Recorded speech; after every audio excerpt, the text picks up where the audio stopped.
नमस्कार दोस्तों। तो जैसा कि आप सभी लोग जानते हैं कि इस समय हम लोग रिवीजन की क्लास में मैथ में मेंसुरेशन पढ़ रहे हैं। तो मेंसुरेशन में समतल आकृतियों का क्षेत्रफल पिछले दिनों हम लोगों ने पढ़ा। आज पढ़ेंगे हम लोग सॉलिड ज्यामिति, ठोस ज्यामिति। तो सॉलिड ज्यामिति, ठोस ज्यामिति में हम लोग देखेंगे कि घन, घनाभ, त्रिज्य, बेलन। तो आइए ठोस ज्यामिति में घन घनाभ पढ़ा जाए। घन घनाभ, ठीक है। घन और घनाभ हम लोग पढ़ेंगे। तो चलिए, घन व घनाभ, क्यूब एंड क्यूबाइड। तो आइए देखा जाए, जैसे कि कोई भी घन अथवा घनाभ होता है तो घन या घनाभ, जैसा कि आप सब लोग जानते हैं कि उसमें 6 फलक होता है और असमांतर फल के एक दूसरे के साथ 90 डिग्री पर होते हैं। याद रखिएगा, घन अथवा घनाभ के असमांतर फलक 90 डिग्री पे ही मिलते हैं। अगर किसी अन्य कोण पर मिल रहे हैं तो इसका मतलब है कि वो न तो घन है न तो घनाभ है। अगर घन या घनाभ है तो उसके असमांतर कोई दो असमांतर फलक जो है हमेशा 90 डिग्री पे मिलेंगे। ये याद रखिएगा, ठीक है। और अन्य कोण पर मिलेगा तो न तो घन होगा न घनाभ होगा। और इसमें फलकों की संख्या 6। कोर, जहां पर 2 फलके मिलते हैं वो कोर कहलाता है। तो कोर की संख्या, तो नीचे 4 कोर होते हैं और ऊर्ध्वाधर 4 कोर होता है जो कोना कहलाता है, और फिर ऊपर भी 4 कोर होता है। तो कुल कितने कोर होंगे? तो कोरों की संख्या टोटल हो जाएगा 12। फलकों की संख्या 6 और साथ में अगर इनके शीर्षों की संख्या देखा जाए तो शीर्षों की संख्या 8 होता है। घन अथवा घनाभ के शीर्षों की संख्या 8, ऊर्ध्वाधर फलकों की संख्या 4 होता है। तो यहाँ पर घन या घनाभ के कोरों की संख्या हम देखेंगे। घन या घनाभ, घन या घनाभ के शीर्षों की संख्या, शीर्षों की संख्या 4, घन या घनाभ के कोरों की संख्या, कोरों की संख्या 12, घन या घनाभ के फलकों की संख्या, फलकों की संख्या 6 और ऊर्ध्वाधर फलकों की संख्या, घन या घनाभ के ऊर्ध्वाधर फलक, फलकों की संख्या, ऊर्ध्वाधर फलकों की संख्या 4, घन या घनाभ के ऊर्ध्वाधर कोरों की संख्या, कोरों की संख्या भी 4। ये याद रखिएगा, ठीक है। घन या घनाभ के लिए, और इसमें असमांतर फलक एक दूसरे के साथ 90 डिग्री पे होते हैं, असमांतर फलक। अब चाहे घन हो अथवा घनाभ हो, जैसे अगर सपोज दैट ये घन है, घनाभ है, ये एक हम यहाँ घनाभ बनाते हैं, ये घनाभ है, ठीक है। ये क्या है? एक घनाभ है। ये घनाभ है जिसकी लंबाई, चौड़ाई, ऊंचाई सब अलग अलग है। तो लंबाई, चौड़ाई व ऊंचाई हम देखेंगे इसमें। तो लंबाई इसका ये L है, चौड़ाई ये B है और ऊंचाई ये H है, ठीक है। तो आप देखिए कि नीचे जो ये है ये आधार कहलाएगा। ये आधार है, ये क्या है? आधार है। तो आधार का क्षेत्रफल, चाहे घन हो, घनाभ हो, प्रिज्म हो अथवा बेलन हो, उसका आयतन जब निकालते हैं तो आधार के क्षेत्रफल में ऊंचाई से गुणा करते हैं। घन, घनाभ, प्रिज्म अथवा बेलन का आयतन निकालते समय एक ही फार्मूला याद रखिएगा कि घन या घनाभ का आयतन, घन या घनाभ का आयतन, तो आयतन होता है, आयतन बराबर होता है आधार का क्षेत्रफल, आधार का क्षेत्रफल गुणे ऊर्ध्वाधर ऊंचाई, ऊर्ध्वाधर ऊंचाई। ये याद रखिएगा, ये जो है घन हो, घनाभ हो या प्रिज्म हो या बेलन हो, सबके लिए यही इस्तेमाल हम लोग करेंगे। ठीक है, तो यहाँ पर आयतन V बराबर लिखेंगे A इंटू एच, यही याद रखिएगा। अच्छा, जब ये आयत है तो आधार जो है आयताकार है, तो आयत का क्षेत्रफल हो जाएगा लंबाई गुणे चौड़ाई और ऊंचाई h है, तो ये हो जाएगा घनाभ का आयतन। तो घनाभ का आयतन तो घनाभ का आयतन बराबर होगा क्या? V बराबर L into B into H. ठीक है, घनाभ का ऊर्ध्वाधर पृष्ठ या प्रिज्म का ऊर्ध्वाधर पृष्ठ या घन का ऊर्ध्वाधर पृष्ठ या बेलन का ऊर्ध्वाधर पृष्ठ जब पूछा जाए तो आधार के परिमाप में ऊंचाई से गुणा करते हैं। आधार के परिमाप में किससे गुणा करते हैं? ऊंचाई से। तो ऊर्ध्वाधर पृष्ठ, घनाभ का ऊर्ध्वाधर पृष्ठ अगर पूछा जाए, ऊर्ध्वाधर पृष्ठ, तो ऊर्ध्वाधर पृष्ठ होता है, इसको लॉन्गिट्यूडिनल सरफेस बोला जाता है। तो P इंटू एच, P का मतलब परिमाप, परिमाप हो गया 2L प्लस बी और इंटू एच, तो ये याद रखिए। और संपूर्ण पृष्ठ, तो संपूर्ण पृष्ठ होता है संपूर्ण पृष्ठ। तो संपूर्ण पृष्ठ किसी भी चीज का अगर लिखना होगा तो ऊर्ध्वाधर पृष्ठ और प्लस 2 गुणे आधार का क्षेत्रफल, 2 गुणे आधार का क्षेत्रफल।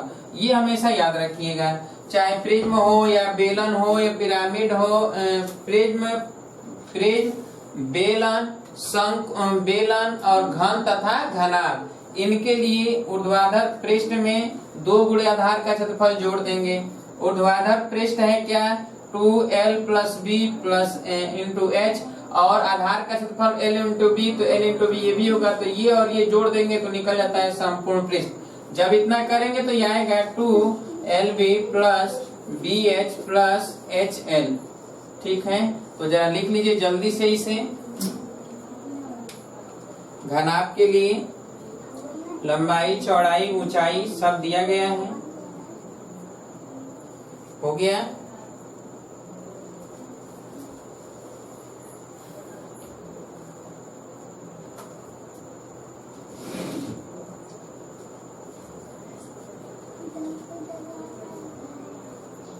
हो गया?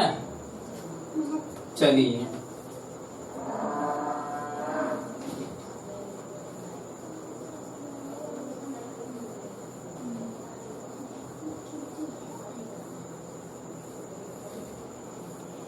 अब घनाभ के विकर्ण की लंबाई, तो विकर्ण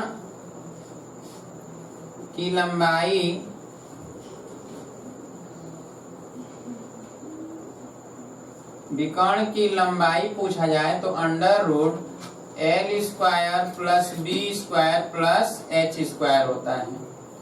ठीक है, ये विकर्ण की लंबाई होता है। किसकी लंबाई? विकर्ण क्या होता है? तो घनाभ में अथवा घन में अधिकतम लंबी छड़ जो रखा जा सकता है उसी छड़ की लंबाई विकर्ण कहलाता है। ठीक है, तो ये होता है under root L square plus B square plus H square. अब हम देखेंगे, ये तो यहाँ तक तो कुछ भी आएगा तो सभी लोग कर लेते हैं। इससे अगर कुछ भी पूछा जाए तो फार्मूला याद रहेगा, तो केवल कैलकुलेशन ही करना होता है। ठीक है, लेकिन आगे जो अब बताने जा रहे हैं वो बहुत इम्पोर्टेंट है, क्योंकि अक्सर प्रश्न पूछे जाते हैं। तो क्या पूछे जाते हैं, तो जरा देखिए आप। जैसे सपोज दैट, मान लिया जाए कि दे देता है कि विकर्ण की लंबाई दे दें। ठीक है, विकर्ण की लंबाई दे दिया जाए और कोरों का योगफल दे दे, लंबाई, चौड़ाई और ऊंचाई। अर्थात ध्यान समझिए कि विकर्ण की लंबाई दे दिया जाए D, आपको D ज्ञात हो, विकर्ण की लंबाई, तथा L plus B plus H ज्ञात हो, L plus B plus H. मान लेते हैं कि ये तीनों का योगफल जो है L plus B plus H, इसको हम S मान लेते हैं। ठीक है, यानी s दिया गया है और ये d दिया गया है, स्मॉल s है। तो अब जरा आप समझिए कि ये l plus B plus H बराबर क्या है s, ठीक है। इसी का वर्ग कर दिया जाए अगर, तो ये हो जाएगा l square plus B square plus H square plus 2, और इसमें लिख दें L B plus B H plus H L. ये इसका होल वर्ग का फार्मूला है। a plus B plus C का होल स्क्वायर का फार्मूला होता है A square plus B square plus C square plus 2ab plus 2bc plus 2ca बराबर हो जाएगा एस स्क्वायर। अच्छा देखिए कि L square plus B square plus H square, यहाँ पर क्या है डी, ये डी दिया गया है। तो डी जो है ये डी ही है under root L square plus B square plus H square. तो जब इधर वर्ग करेंगे तो ये रूट हट जाएगा ना, तो इसका मतलब है कि ये डी स्क्वायर है। तो यहाँ पर हम लिख देते हैं डी स्क्वायर प्लस 2। ये देखिए ये संपूर्ण पृष्ठ है, क्या है संपूर्ण पृष्ठ।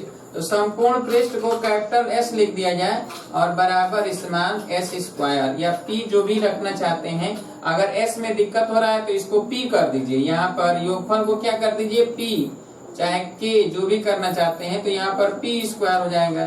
तो अब ये एस बराबर हो जाएगा क्या पी स्क्वायर, ये डी इधर आएगा तो माइनस डी स्क्वायर हो जाएगा। क्लियर। अब यही हो जाता है संपूर्ण पृष्ठ। बहुत इंपॉर्टेंट है, कई बार ये पूछा भी गया है। तो जरा लिख लीजिए, यदि किसी घनाभ के तीनों कोरों का योगफल P ज्ञात हो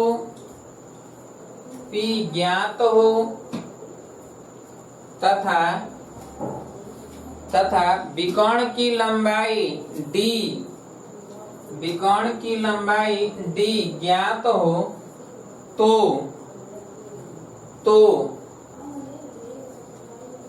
घनाभ का संपूर्ण पृष्ठ S के लिए जरा लिख लीजिए L plus B plus H बराबर P वर्ग करने पर ये लिख लीजिए 2 लाइन, S बराबर ये लिख लीजिए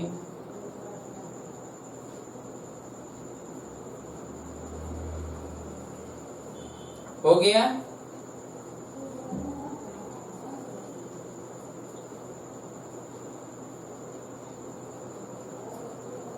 लिख लिए जैसे लिखिए, एक प्रश्न लिखिए, यदि किसी घनाभ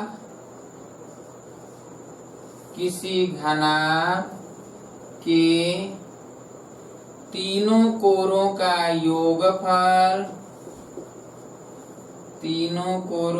योगफल 24 सेंटीमीटर व विकर्ण की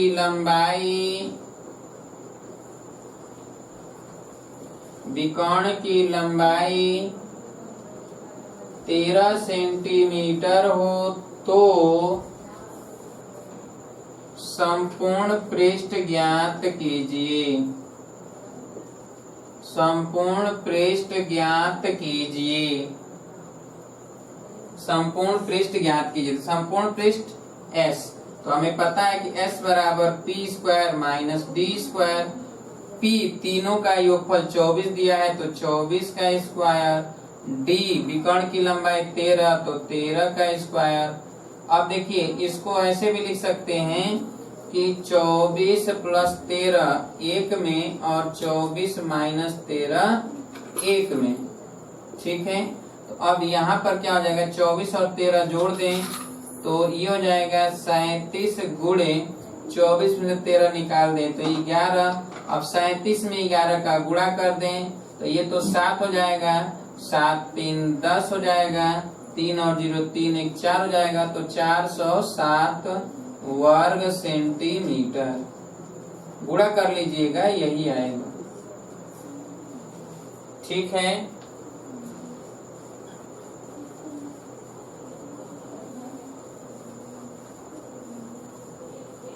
लगा।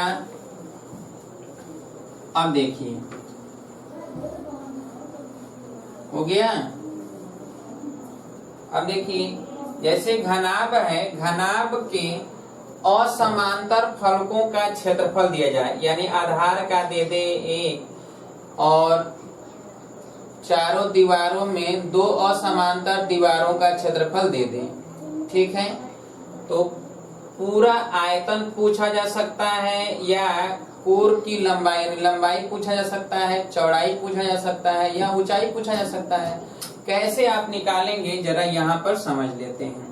जैसे मान लिया जाए कि आधार का क्षेत्रफल को कैपिटल ए से डिनोट करते हैं जो L इंटू बी है, और ऊर्ध्वाधर में एक का पहले का क्षेत्रफल B है जो कि L इंटू एच है, और दूसरा है फलक जो C है जिसका क्षेत्रफल C है, जिसको हम लिख दें B इंटू एच। ये तीनों पता है, ठीक है, ये तीनों पता है। तो आपको ज्ञात करना है आयतन। तो चलिए हम क्या करेंगे कि ए बी सी, तो A इंटू बी इंटू सी बराबर निकालेंगे, तो गुणा कर दें इधर, तो ये हो जाएगा L square into B square into H square, यानी ये होगा L into B into H का होल स्क्वायर, ये A into B into C. अब L into B into H को क्या लिखेंगे, V लिखेंगे, ये तो आयतन होता है ना। तो अब यहाँ पर V स्क्वायर लिख दिया जाए, तो A into B into C, तो V बराबर लिखेंगे under root A into B into C. ये तो आयतन का फार्मूला है। किसका फार्मूला है, आयतन का फार्मूला है। अब आप देखिए कि V बराबर under root A into B into C हो गया, और यहाँ पर हम लोग देखेंगे कि जब V पता हो गया तो V बराबर तो L into B into H होता है। V बराबर क्या होता है, L into B into H.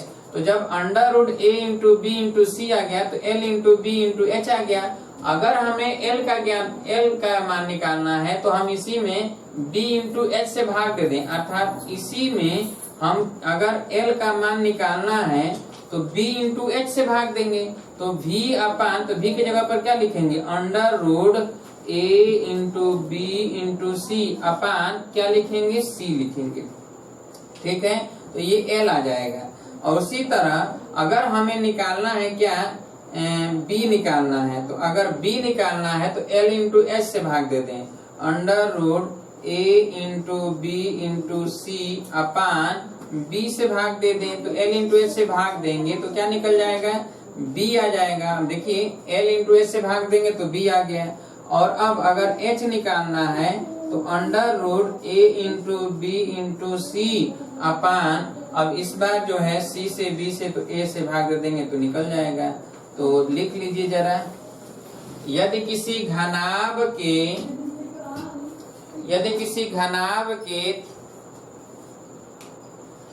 असमांतर फलकों का क्षेत्रफल क्रमशः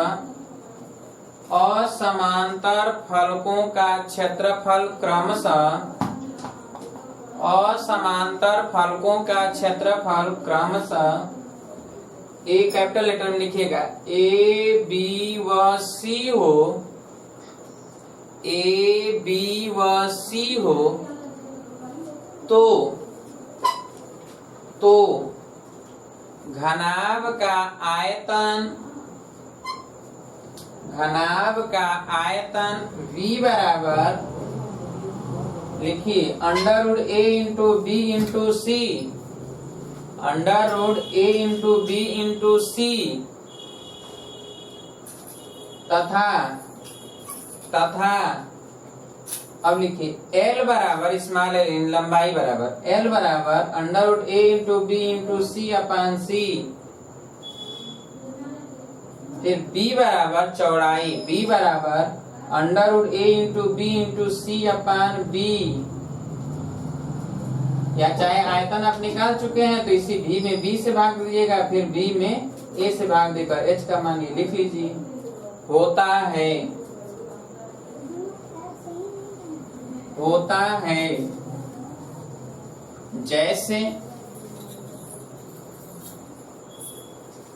जैसे हो गया, जैसे लिखिए लिख लिए हैं?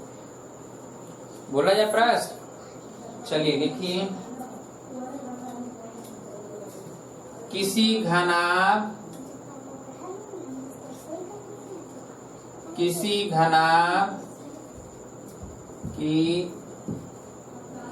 की लिखिए, किसी घनाभ के असमांतर फलकों का क्षेत्रफल क्रमशः 48, 30 तथा 40 वर्ग मीटर हो तो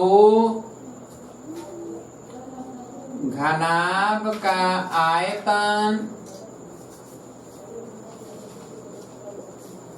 प्रत्येक कोर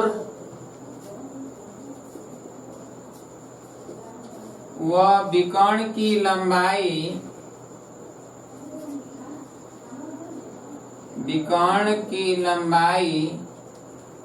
ज्ञात कीजिए। विकर्ण की लंबाई ज्ञात कीजिए। चलिए, किसी घनाभ के असमांतर फलकों का क्षेत्रफल क्रमशः 48, 30, 40 वर्ग मीटर है। यानी A बराबर दिया गया 48, B बराबर दिया गया 30 और C बराबर दिया गया 40। तो आयतन के लिए सबसे पहले under root A into B into C लिख दें। ठीक है, अब इसमें जो है under root A into B into C, तो 48 इंटू 30 इंटू 40। अब यहाँ पर हम देखेंगे कि इसका जो है वर्गमूल निकाल दें, तो गुणनखंड कर दें तो आसान होगा वर्गमूल निकालना। ठीक है, इस 48 को लिख दें 8 गुणे 6। ठीक है, और इसको देखिए लिख दें 5 गुणे 6 गुणे 40। अब जब देखिए 40 और 8 5 40, तो 40 ये आ जाएगा बाहर और 6 ये आ जाएगा, यानी 40 गुणे 6 अर्थात 240। तो यहाँ पर आ गया कितना? 240 मीटर क्यूब। तो ये आयतन है। क्या है ये? आयतन 240 घन मीटर, ये आयतन है। ठीक है, अब अगर हमें लंबाई पूछा जाए, चाहे चौड़ाई या ऊंचाई, कुछ भी हो सकता है, लंबाई भी चौड़ाई या ऊंचाई, उसमें तो कुछ कह नहीं रहा है, तो L निकालना है। तो आप सभी भुजाओं की माप अलग अलग निकाल लेंगे। V में A से भाग दे दें, चाहे V में C से भाग दे, कुछ भी आप करिए। तो V में A से भाग देते हैं, तो V कितना है? तो आ गया 240। 240 में 48 से भाग दे दें। क्यों? तो 48 से भाग दे दें तो 5 बार जाएगा। ठीक है, तो 5 बटे 40, 5 चौके 20, 4 24, 5 मीटर हो गया। B निकालना है तो V अपान B कर दें, तो 240 बटा 30, तो ये हो जाएगा 8 मीटर। इसी तरह H निकालना है तो V अपान C कर दें, तो 240 बटा 40 हो जाए, तो ये कितना हो जाएगा? 6 मीटर। अब आपको जो करना है कि ऊंचाई को अगर सबसे छोटा है तो ऊंचाई कर दीजिए, सबसे बड़ा है तो लंबाई, आप जो लिखना चाहते हैं लिख दीजिए। कोर की लंबाई यही हो गया 8, 5 और 6। ये कोर की लंबाई यानी लंबाई, चौड़ाई और ऊंचाई है। आप इसी तरह ज्ञात कर सकते हैं। ठीक है, देखिए लंबाई, चौड़ाई, ऊंचाई भी पता हो गया, आयतन भी पता हो गया। अगर विकर्ण की लंबाई पूछा है तो विकर्ण की लंबाई भी आप निकाल सकते हैं। तो विकर्ण की लंबाई आप लिखेंगे, विकर्ण की लंबाई, तो विकर्ण की लंबाई हो जाएगा under root L square plus B square plus H square, यानी 5 का स्क्वायर प्लस 8 का स्क्वायर प्लस 6 का स्क्वायर, यानी 5 5 25, 8 8 64, 6 का स्क्वायर 36, तो 36 64 कितना? 100, तो ये हो जाएगा 125। बस ये हो गया विकर्ण की लंबाई। तो ये विकर्ण की लंबाई है। सॉल्व कर लीजिए इसे। विकर्ण की लंबाई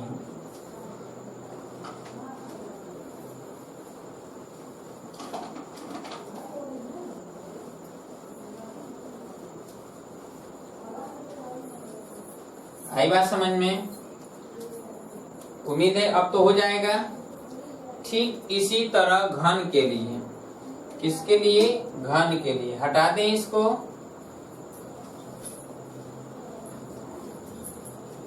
प्रश्न पूछा जाता है, आया है, इम्पोर्टेंट चिन्ह लगा दीजिएगा।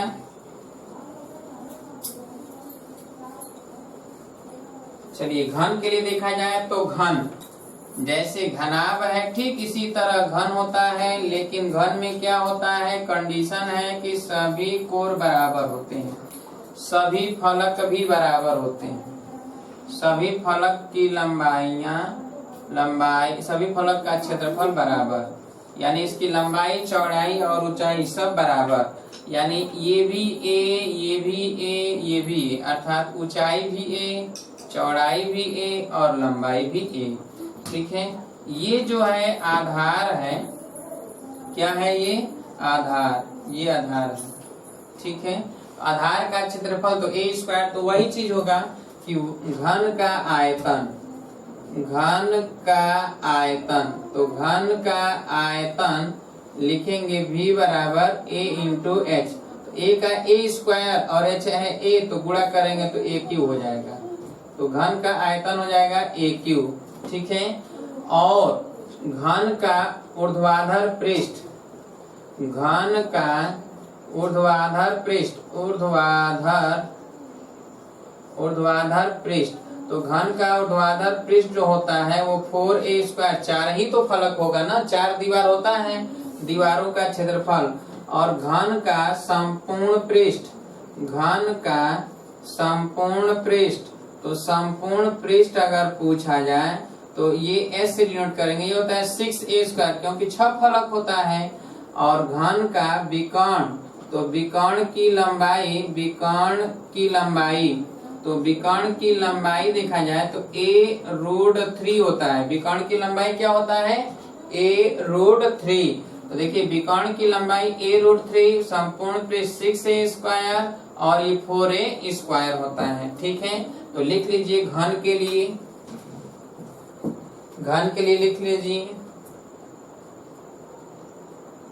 यदि घन के सभी कोण स्मॉल a हो तो घन का आयतन, घन का ऊर्ध्वाधर पृष्ठ, घन का संपूर्ण पृष्ठ, घन के विकर्ण की लंबाई।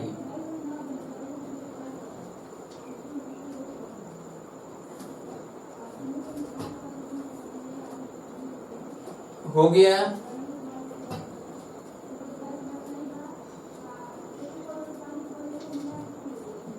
हो गया?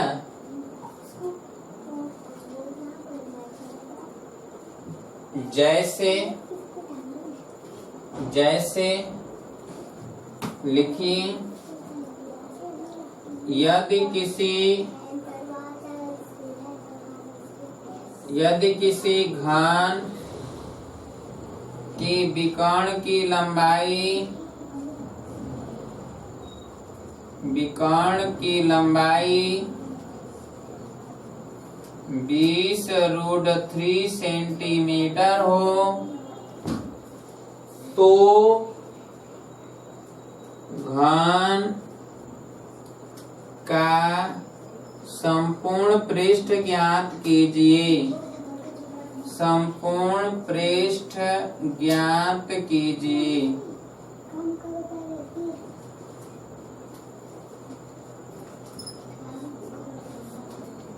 तो सबसे पहले हमें पता है विकर्ण की लंबाई a√3 होता है, और a√3 बराबर दिया है 20√3, तो a बराबर हो गया 20, और संपूर्ण पृष्ठ, इसलिए संपूर्ण पृष्ठ, और संपूर्ण पृष्ठ होता है 6a स्क्वायर, यानी 6 इंटू 20 का स्क्वायर, अर्थात 6 गुणे 400, यानी कितना जाएगा? 2400 वर्ग सेंटीमीटर, वर्ग सेंटीमीटर। हो गया?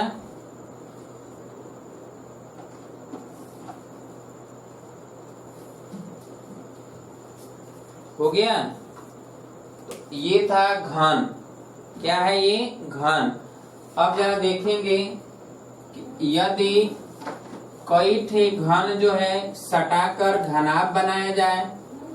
ठीक है, तो कई घनों को सटाकर यदि घनाभ बनाते हैं तो बने घनाभ का संपूर्ण पृष्ठ पूछ सकता है, आयतन पूछ सकता है। तो जितना घन सटाएंगे उतना गुना हो जाएगा आयतन, लेकिन संपूर्ण पृष्ठ उतना गुना नहीं होगा, या ऊर्ध्वाधर पृष्ठ भी उतना गुना नहीं होगा। तो क्या होगा, तो जरा यहाँ समझिए कि जैसे इसी प्रकार का एक घन हम यहाँ जोड़ देते हैं।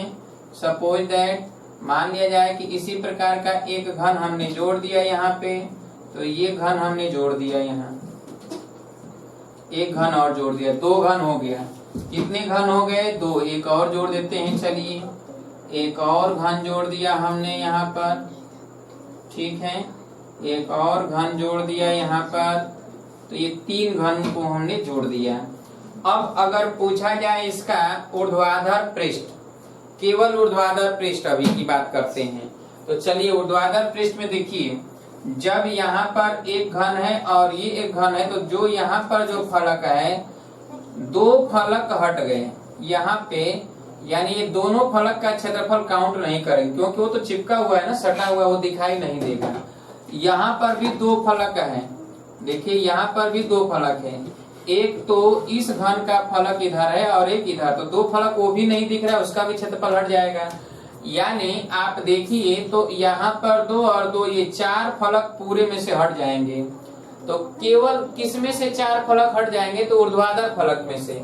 और किसी भी घन में कितने ऊर्ध्वाधर फलक होते हैं, तो चार होते हैं। तो तीन घन है, तो कुल ऊर्ध्वाधर फलक कितने हो गए, 12 हो गए, 4 3 12, और 12 में से 4 निकाल दिया तो 8 बचा।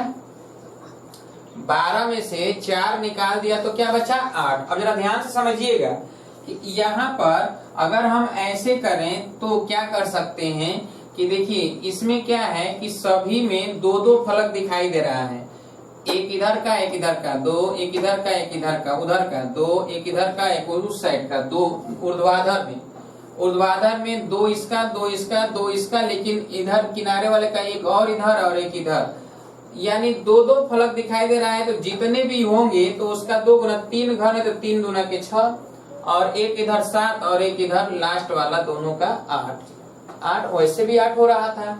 तो अगर मान लेते हैं कि 4 होता है, इसमें एक और इधर हम जोड़ देते, इधर एक और जोड़ देते, सपोज दैट मान लिया जाए कि इधर हमने एक और जोड़ दिया, तो जब अगर हम इधर एक और जोड़ दिए इस तरह, तो अब कितने हो गए, 1 2 3 4 घन हो गया। तो जब 4 घन हो गया तो कितने, तो 4 दूना के 8, दो दो सभी का दिखाई दिया, क्या हुआ, दो दो सभी का दिखाई दिया। तो दो दो, एक इधर एक इधर, तो 1 2 3 4, 4 दूना के 8, एक इधर 9 एक इधर 10, 10 हुआ। और वैसे अगर निकालेंगे तो देखिए यहाँ पर दो फलक गायब हुआ, 2 2 4 2 6, कुल कितने ऊर्ध्वाधर फलक, तो 1 2 3 4, 4 चौके 16 ऊर्ध्वाधर फलक है, 16 में से 6 निकाल देंगे 10। या अगर हम फार्मूले की तरह इस्तेमाल करें तो देखिए 1 2 3 4, 4 दूना के 8, एक उधर 9 एक इधर 10। तो फार्मूला बन जाएगा क्या कि अगर हम n घनों को सटाकर एक घनाभ बनाते हैं, यदि n घनों को सटाकर मिलाकर या सटाकर एक घन बनाया जाता, घनाभ बनाया जाता, एक घनाभ बनाया जाता हो, तो इस दशा में जरा देखिए कि घनाभ का आयतन, तो घनाभ का जो आयतन होगा यह भी बराबर हो जाएगा n इंटू वी, तो n इंटू ए क्यू। ठीक है, दूसरा घनाभ का ऊर्ध्वाधर पृष्ठ,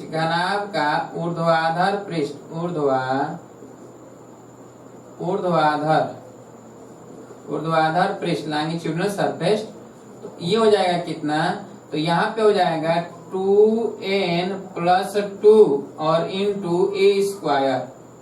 ठीक है, और अब देखिए 2n प्लस 2 इंटू ए स्क्वायर, साथ ही साथ ए स्क्वायर क्या है, एक फलक का क्षेत्रफल है, तो जितने फलक होंगे उसका उतना गुना कर देंगे। अब देखिए संपूर्ण पृष्ठ निकालेंगे तो एक ऊपर का एक नीचे का, यानी प्रत्येक घन की बात करें तो देखिए संपूर्ण पृष्ठ के लिए इसमें कितना दिख रहा है, एक ऊपर एक नीचे एक इधर और एक इधर, 4 इसमें दिख रहा है, 4 इसमें भी, 1 2 उधर वाला 3 और एक नीचे वाला 4।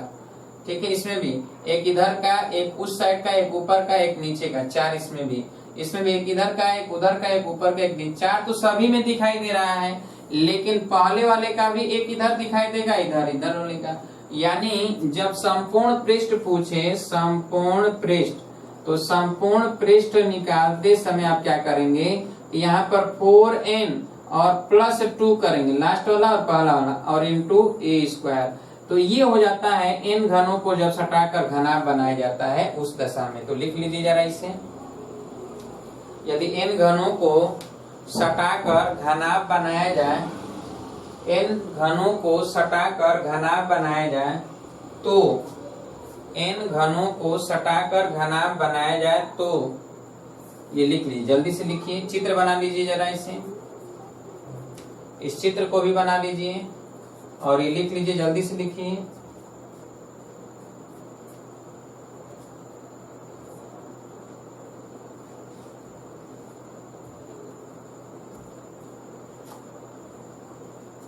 हो गया,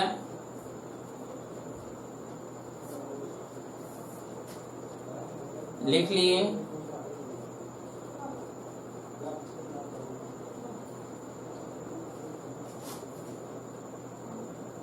हो गया, चलिए जैसे लिखिए, प्रश्न लिखिए, यदि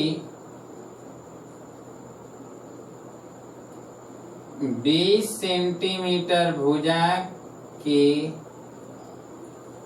5 घनों को एक सीध में सटाकर घनाभ बनाया जाए तो घनाभ का आयतन, ऊर्ध्वाधर पृष्ठ व संपूर्ण पृष्ठ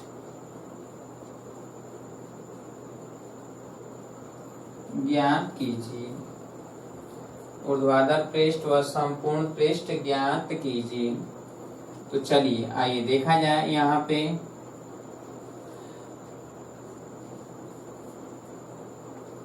हो गया। चलिए यहाँ पे देखिए कि पूछा गया है आयतन, तो पहले v तो लिखेंगे n इंटू ए क्यू, कितने 5 घन, तो 5 गुणे 20 का क्यू, तो 5 गुणे 20 का क्यू तो 8000 होगा, 5 8 40, 40,000 सेंटीमीटर क्यूब। ठीक है, अच्छा अब पूछा गया ऊर्ध्वाधर पृष्ठ, तो ऊर्ध्वाधर पृष्ठ हो जाएगा 2n + 2 इंटू a², तो 2 गुणे 5 + 2 इंटू a², तो 20 का स्क्वायर, तो 10 2 12, 12 गुणे 20 का स्क्वायर 400, तो 12 चौक 4800, तो लॉन्गिट्यूडनल सरफेस 4800 सेंटीमीटर स्क्वायर। ठीक है, तीसरा है संपूर्ण पृष्ठ, तो इसके लिए लिखवाया गया 4n + 2 इंटू a², यहाँ पर यही लिखवाया गया 4n + 2 इंटू a²। तो यहाँ पे क्या हो जाएगा कि 4 इंटू 5 + 2 और इंटू a²।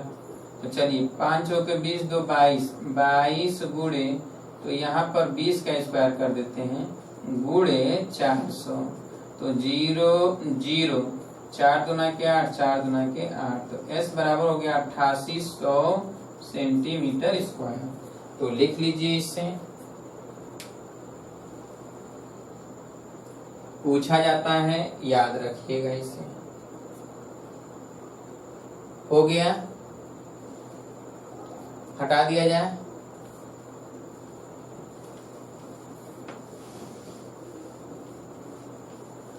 अब देखिए कोई भी कमरा, कमरे का आप निर्माण करवा रहे हो तो उसमें दीवार बनेंगे, तो दीवार का क्षेत्रफल, चारों दीवारों का क्षेत्रफल, चारों दीवारों का आयतन, दीवार में लगे ईंटों की संख्या, ठीक है। कैसे आप ज्ञात करेंगे, तो उसके लिए तो जो कमरे के चारों दीवारों का क्षेत्रफल होता है वह दीवारों का क्षेत्रफल, ठीक है। तो किसी भी दीवार का अगर आयतन निकालना है तो दीवार की कुछ ना कुछ मोटाई होगा, लंबाई होगा, ऊंचाई होगा, ठीक है। तो दीवार का आयतन जब निकालेंगे तो दीवार की लंबाई गुणे दीवार की ऊंचाई गुणे दीवार की मोटाई, तो दीवार का आयतन होता है, ठीक है।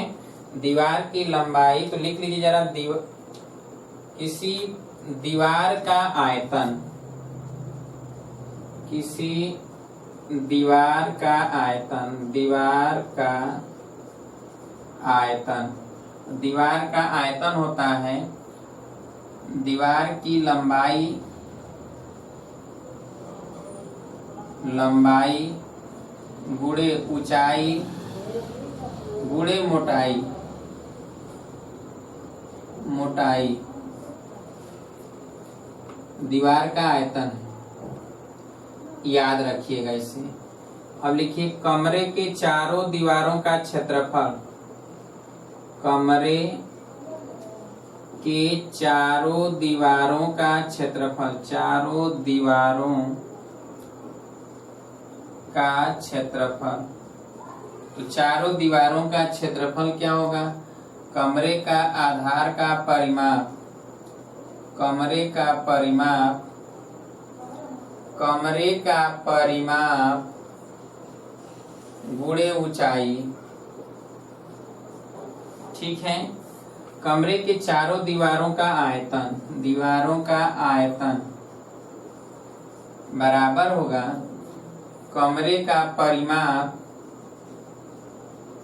कमरे का परिमाप गुणे ऊंचाई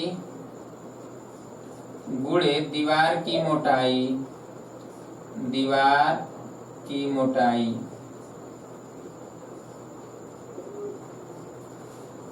ठीक है। ये आयतन होगा, किसका आयतन होगा, तो दीवार, चारों दीवारों का आयतन। अब दीवार में लगे ईंटों की संख्या, तो ईंटों की संख्या कैसे निकालेंगे, तो पूरे दीवार में जितने भी ईंट लगते हैं तो केवल ईंट ही नहीं लगता है, उसमें मसाला भी तो इस्तेमाल होता है, मसाले का भी कुछ ना कुछ आयतन होता है। अगर कहा जाए प्रश्न में कि मसाले का आयतन नगण्य मानते हुए, तब तो सीधे दीवार के आयतन में एक ईंट के आयतन से भाग देंगे, निकल जाएगा ईंटों की संख्या। लेकिन अगर मसाले का आयतन दिया गया हो तो दीवार में जितना मसाला का आयतन होगा उस पूरे दीवार के आयतन में से मसाला का आयतन घटा देंगे तो सिर्फ ईंटों का आयतन बच जाएगा, और उस कुल ईंटों के आयतन में हम एक ईंट के आयतन से भाग दे देंगे, निकल जाएगा ईंटों की संख्या। तो हम इसमें ईंटों की संख्या के संदर्भ में, तो लिख लीजिए दीवार में लगे ईंटों की संख्या के संदर्भ में, दीवार में लगे ईंटों की संख्या के संदर्भ में, ठीक है। तो इसमें लिख लीजिए जल्दी से, ईंटों की संख्या बराबर, ईंटों की संख्या, ईंटों की संख्या बराबर, इसमें पहले थोड़ा लिख लीजिएगा इसके ऊपर कि जब मसाले का आयतन नगण्य हो, पहला नंबर लिखिएगा, मसाले का आयतन नगण्य हो, नगण्य हो तो ईंटों की संख्या, ईंटों की संख्या बराबर दीवार का आयतन बटा एक ईंट का आयतन, एक ईंट का आयतन, ठीक है। दूसरा लिखिए, जब मसाले का आयतन ज्ञात हो, मसाले का आयतन ज्ञात हो तो ईंटों की संख्या बराबर दीवार का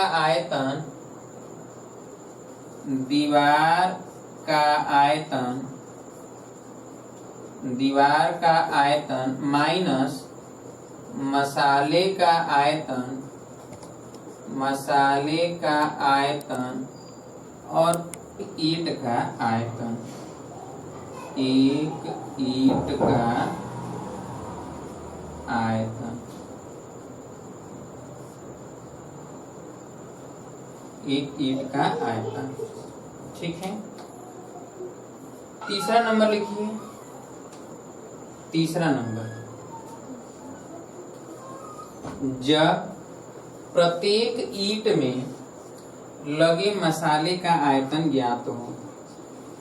जब प्रत्येक ईंट में लगे मसाले का आयतन ज्ञात हो तो ईंटों की संख्या बराबर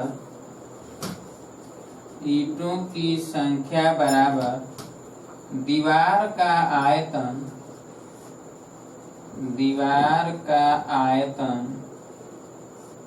और पूरे का बटा दीवार का आयतन पूरे का बटा मसाले सहित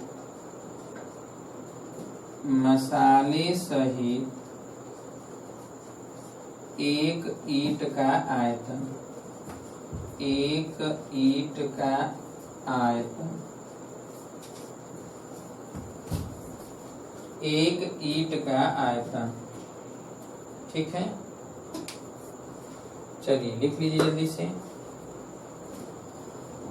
ये याद रखिएगा। ठीक है, इसी फार्मूले के द्वारा आप ईंटों की संख्या ज्ञात कर लेंगे, क्योंकि ईंटों की संख्या कभी कभी पूछा गया है। ठीक है, तो शॉर्ट स्क्रीन कर लीजिए इसको और सभी फार्मूला आप लिख लीजिएगा।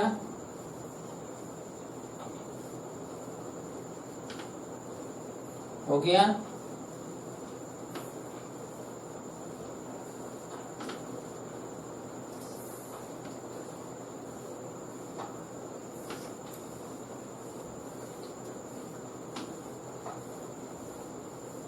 चलिए, हो गया।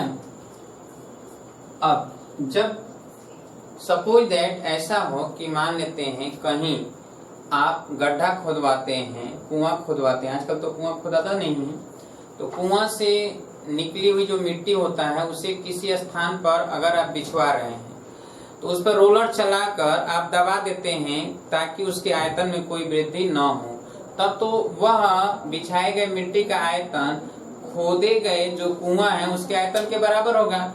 लेकिन अगर आयतन में वृद्धि हो जाता हो तो उस कंडीशन में जो खोदा गया कुआं होगा उसका आयतन प्लस उसके आयतन में हुआ वृद्धि के बराबर बिछाए गए मिट्टी का आयतन होगा। और बिछाए गए मिट्टी का आयतन हो जाता है जो बिछाए गए मिट्टी का तल होगा उसका क्षेत्रफल गुणे मिट्टी की ऊंचाई। तो चलिए जरा लिख लेते हैं। लिखिए, जब तालाब, कुआं अथवा नहर की खुदाई किया जाता है, जब तालाब, कुआं अथवा नहर की खुदाई किया जाता है तो इससे निकली हुई मिट्टी को किसी स्थान पर बिछाया जाता हो तो उसके आयतन के संदर्भ में तो लिखिए, बोले, लिखिए पहला नंबर, जब निकली हुई मिट्टी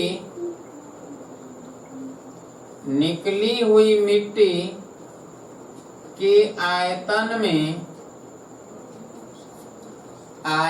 में कोई परिवर्तन न हो तो निकली हुई मिट्टी के आयतन में कोई परिवर्तन न हो तो, लिखिए, निकली हुई मिट्टी का आयतन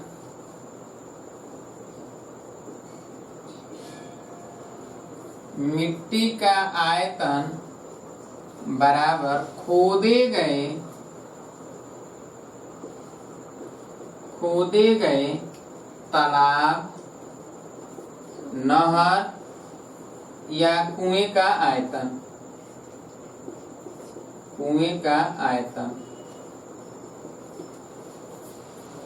ठीक है। दूसरा नंबर लिखिए, जब मिट्टी के आयतन में परिवर्तन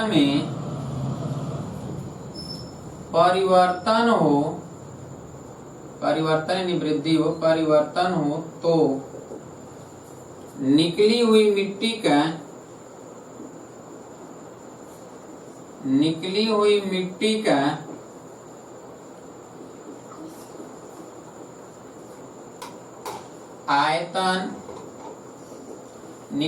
मिट्टी का आयतन बराबर खोदे गए तालाब, नहर या कुएं का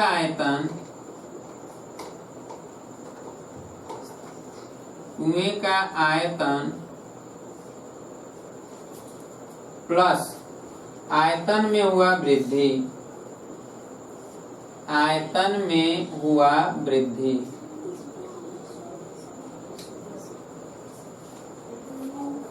ठीक है। अब तीसरा नंबर लिखिए, बिछाए गए मिट्टी का आयतन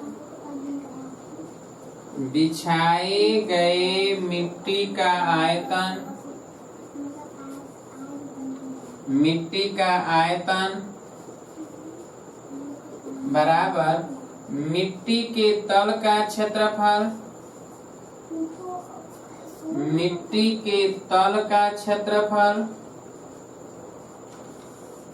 बटे मिट्टी का तल का क्षेत्रफल गुणे मिट्टी की ऊंचाई।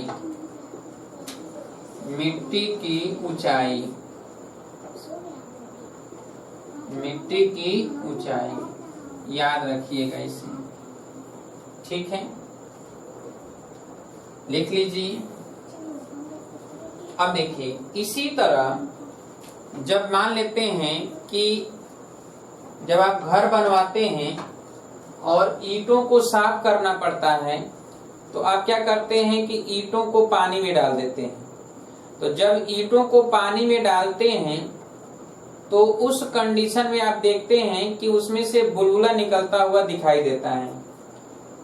क्या दिखाई देता है? बुलबुला निकलता हुआ। जैसे ही आप ईंटों को पानी में डालते हैं, अपने आयतन के बराबर पूरा पानी ऊपर उठा देता है, लेकिन धीरे धीरे क्या करता है कि जो ईंटों में सुराख होता है छोटे छोटे, उसमें एयर भरा होता है, जब वहां पर पानी जाता है तो वहां का एयर बुलबुले के रूप में ऊपर आता हुआ दिखाई देता है। तो धीरे धीरे क्या होता है कि जब वो अवशोषित करता रहता है ईंट, तो पानी का लेवल धीरे धीरे नीचे जाता है। तो जब पानी अवशोषित करता हो, अब जैसे मान लेते हैं शीशे का गोली अगर डाल दें पानी में, तो शीशे का गोली अगर डाल देंगे तो पानी अवशोषित करेगा नहीं। तो जितना हम पानी में शीशे की गोली डालेंगे, जितना उसका आयतन होगा उतना ही पानी ऊपर उठा देगा। तो जब पानी अवशोषित करता हो तो उठे हुए पानी का आयतन डाले गए ईंटों अथवा पत्थरों का आयतन माइनस अवशोषित किया गया पानी का आयतन, और जब अवशोषित ना होता हो तो सीधे उठे हुए पानी का आयतन ईंटों के आयतन के बराबर कर देंगे। क्लियर है? तो चलिए लिखिए इसे। जब ईंट अथवा पत्थर को पानी में डाला जाता है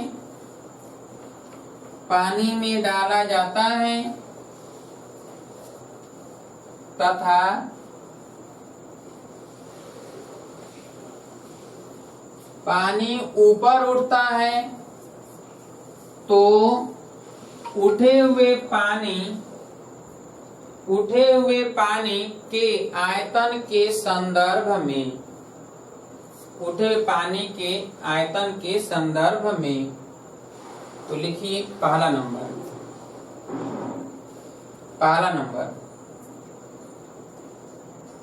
जब डाले गए ईंटों अथवा पत्थरों द्वारा अवशोषित किए गए पानी का आयतन नगण्य हो, अवशोषित किए गए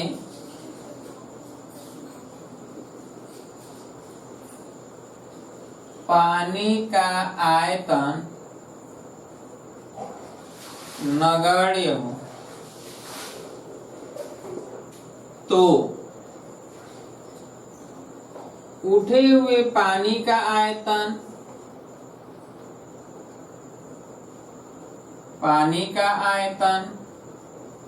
बराबर डाले गए ईंटों अथवा पत्थरों का आयतन, डाले गए ईंटों या पत्थरों का आयतन।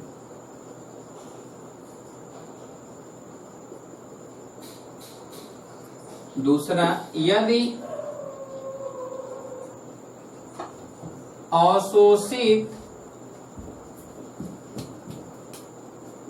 अवशोषित पानी का आयतन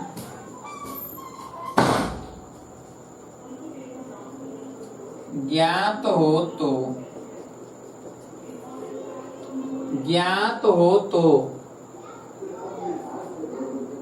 अवशोषित पानी का आयतन ज्ञात हो तो उठे हुए पानी का आयतन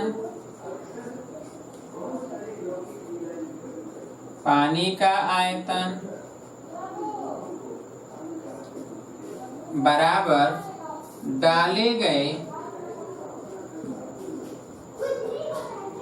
ईंटों या पत्थरों का आयतन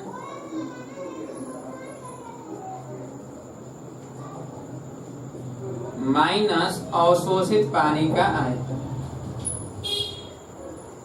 अवशोषित पानी का आयतन।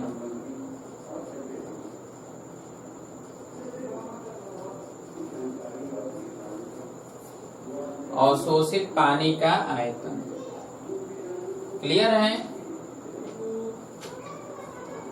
अब हम देखेंगे, लिख लीजिए जल्दी से इसे।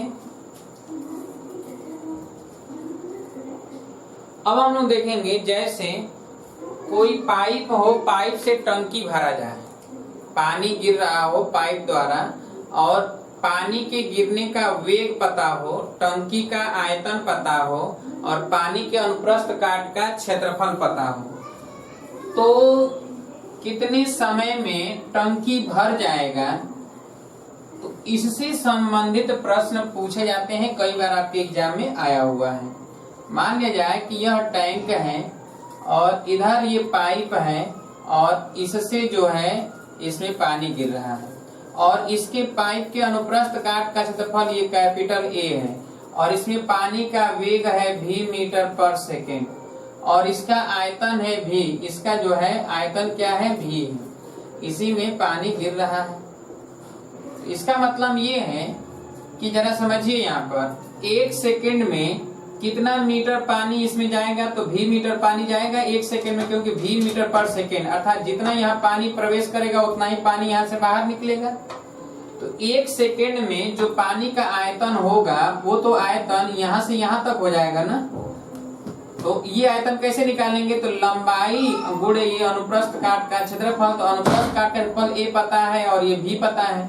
तो प्रति सेकेंड गिरे पानी का आयतन हम यहाँ लिख सकते हैं, प्रति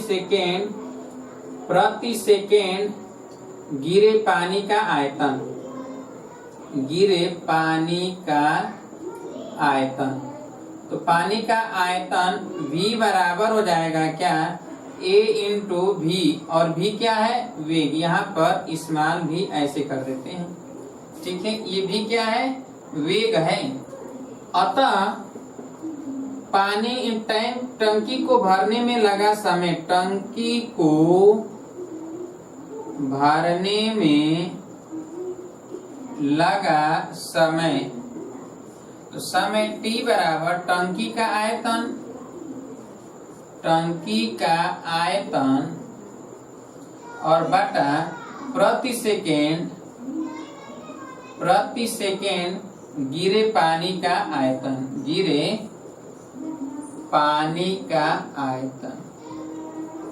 टंकी का आयतन क्या है? कैपिटल V है, और प्रति सेकेंड गिरे पानी का आयतन क्या है? A into V। तो याद रखिए, बहुत इंपॉर्टेंट है, इससे प्रश्न को पूछा गया है। ठीक है, कई बार आया है प्रश्न, तो इसका इस्तेमाल हम लोग करते हैं। जैसे कहा जाए कि किसी तालाब में 10 सेंटीमीटर त्रिज्या के या व्यास के पाइप द्वारा 8 मीटर या 10 मीटर या 20 मीटर पर प्रति सेकंड के वेग से पानी गिर रहा हो, तो तालाब में प्रति घंटा उठने वाली ऊंचाई का दर ज्ञात कीजिए। कितने मीटर ऊंचाई तक, कितनी सेंटीमीटर ऊंचाई तक पानी उठ रहा है तालाब में, जबकि तालाब की लंबाई चौड़ाई दिया जाएगा। तो प्रति घंटा यानी 1 घंटा दे दिया, 1 घंटा में सेकंड बदल देंगे तो ये घंटा समय दे दिया। भी दिया है 20 मीटर पर सेकंड, क्षेत्रफल पाई आर स्क्वायर से निकाल लेंगे अनुप्रस्थ काट का। तो भी के लिए कैपिटल भी तालाब की लंबाई और चौड़ाई देगा, ऊंचाई नहीं देगा, ऊंचाई ज्ञात करना है। 1 घंटा में 3600 सेकंड में कर देंगे तो h निकल जाएगा। क्लियर है? तो इस स्तर के प्रश्न आए हुए हैं, आप पढ़े होंगे, अनसाल्ड पेपर में जरूर दिया होगा। या कोई भी टंकी है, उसका क्षमता दिया हो और उसमें पानी का वेग पूछा जाए कि अगर 10 मिनट में भर जाता हो, 5 मिनट भर जाता है, तो पानी का वेग बताइए। तो ये समय दे देगा, v दे देगा, a दे देगा, तो ये स्मॉल v यानी पानी का वेग निकल जाएगा। याद रखिएगा, वेरी मोस्ट इम्पोर्टेंट है। बहुत ज्यादा समय हमारे पास नहीं है कि हम प्रश्न बता पाए। ठीक है, तो आप देखेंगे तो प्रश्न मिल जाएगा, इसी पे सोल्यूशन हो जाएगा। ठीक है, हमने तरीका बता दिया कैसे सॉल्व होता है। हमने आप सबको अच्छा रैंक लाने के लिए, अच्छा नंबर लाने के लिए रिवीजन की क्लास हम चला रहे हैं। रिवीजन के बाद अब हम चलाएंगे अनसॉल्व्ड पेपर का सलूशन करेंगे। ठीक है, तो लगभग जो है 25 पेपर टारगेट हमने रखा है, मिनिमम 25 पेपर का सलूशन किया जाए IRT और पॉलिटेक्निक दोनों का मिलाकर, ताकि आप एग्जाम में बैठे तो कम से कम 70 या 80 प्रश्न हो वहीं से मिल जाए आपको अलग से। और हम जब प्रतिदिन सॉल्व करेंगे तो आपको हम याद दिलाते रहेंगे ना। आप अपने से पढ़ेंगे तो भूलते जाएंगे, हम तो याद दिलाते जाएंगे, देखिए प्रश्न आया था, इसमें आया था। तो जब हम सॉल्व करवाएंगे तो आपको हम एक एक चीज बताते जाएंगे और हमेशा टोकते जाएंगे, याद करवाते जाएंगे, जिससे आपका निश्चित रूप से गारंटी है कि अगर आप कर लिए तो 25 पेपर कर लिए तो आपका सिलेक्शन कोई माई का लाल नहीं है जो रोक देगा अच्छे रैंक से, और ला कर रहेंगे, इतनी गारंटी है। परंतु आप ज्वाइन कर लेंगे तब, तो जल्दी से ज्वाइन कर लीजिए। बहुत जल्दी शुरू करने वाले हैं इसको, जैसे ही खत्म करेंगे रिवीजन क्लास तुरंत शुरू हो जाएगा। रिवीजन की क्लास समाप्त करते ही उसे हम शुरू कर देंगे। और रिवीजन की क्लास हम 10 तारीख तक लिमिट रख दिए हैं कि 10 तक हर हाल में हम समाप्त कर देंगे। 10 तारीख तक हर हाल में समाप्त कर देंगे, तो 10 या 11 से हम शुरू कर देंगे। क्लियर है? तो तैयार रहिए आप सभी लोग अनसॉल्व्ड पेपर के लिए। और दोस्तों यारों से बता दीजिए, जितने ज्यादा से ज्यादा लोग हों जुड़ जाएं, तो ज्यादा से ज्यादा लोग जुड़ेंगे तो उतना ही कम खर्च पड़ेगा, कम लोग रहेंगे तो ज्यादा खर्च हो जाता है, क्योंकि मेहनत हमको बहुत ज्यादा करना पड़ता है। ठीक है, तो अगर आप जुटेंगे तो निश्चित रूप से रिजल्ट अच्छा बनेगा। हम उम्मीद रखेंगे कि हमारी सूचना अन्य दोस्तों तक आप जरूर पहुंचाएंगे। ठीक है, और आपको एक विशेष सूचना है कि हमने दिया था कि आप पाए होंगे, उसकी सूचना तो आपको मिल ही गया होगा, और उम्मीद रखेंगे कि वह जल्दी से जल्दी आप सभी लोग सूचना अन्य लोगों तक पहुंचाएं। ठीक है, तो कल मुलाकात होगी तो आगे चर्चा करेंगे। तब तक के लिए नमस्कार दोस्तों।